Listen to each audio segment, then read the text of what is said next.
السلام عليكم ورحمة الله وبركاته.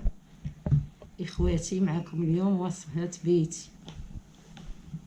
اليوم غنقدم لكم هاد الوصفة ديال البرد. اللفت ها هو تتشوفوا فيه حاجة طبيعية، ها هي. واللفت راك تعرفوه الناس بزاف تيستعملوه البرد في هاد الوقت. تتشديها، ها هي تنخويها من الداخل.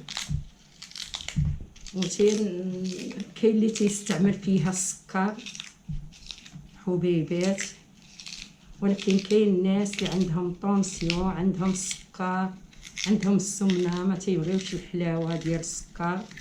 اليوم غنوريكم الوصفه ديالها ان شاء الله. ما تدوش ديك الليله غتحسوا ان شاء الله بالشفاء. ها هي دابا، ها هاد اللفته زريعة الكتان راك تعرفوها، مفيده مزيان للبرد. ها هي تديروا معلقه ديال زريعة الكتان، واللي ما مريض ما والو بغى يدير سكر حبيبات يديروا، واللي ما بغاش يدير العسل. ها هو عندي العسل حر، ها هو تديريه.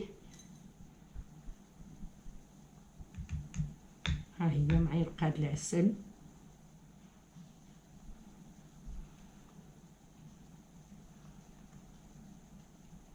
وهو راه غادي يزيد يطلق الماء ديالو.